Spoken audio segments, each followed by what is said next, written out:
Alright, so we're going to look at a way to finish the arm lock, simple arm lock when the guy defends. So let's slide up. We're attacking the arm.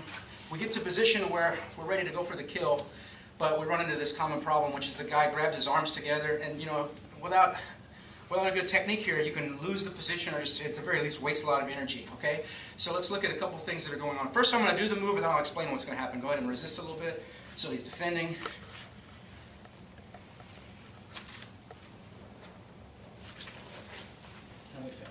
Okay, so first of all, let's talk about foot position. So in this case, there's different ways you can figure your feet. Whenever you're going to cross your feet, the leg that's over his head, you want to be on the bottom, okay?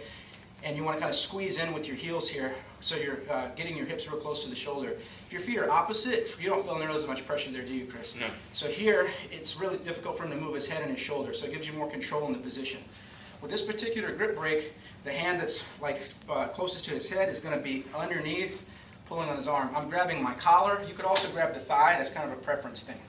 Grabbing my collar. And this hand can do one of two things. It can either pull on the far arm.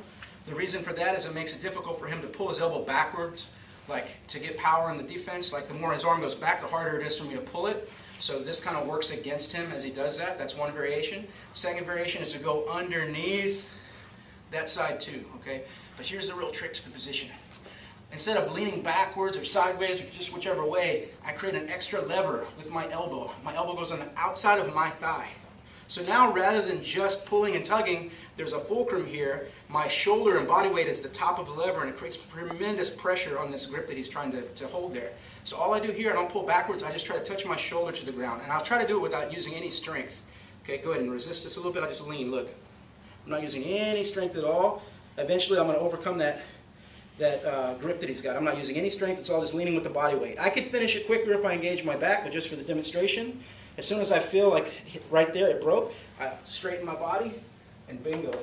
For me personally, I think I get the most success with this particular break of any of the grip breaks. That's just my personal preference. Let's look at it from one different angle, this way, so you can see a little bit more of the lean. So I'm up, going for the arm. Boom. Okay, so he's defending here. Get my grip. I choose to go inside. Okay. Elbow goes to the outside of the thigh. Watch if my elbow stays between my legs. Defend like you were. Same amount of resistance. See, I can't even get the lean going here. But watch as my elbow shifts to the outside of my thigh. The difference in the position. Ugh. It's like crazy. Okay. So that's going to be a way we can finish the arm lock. Okay.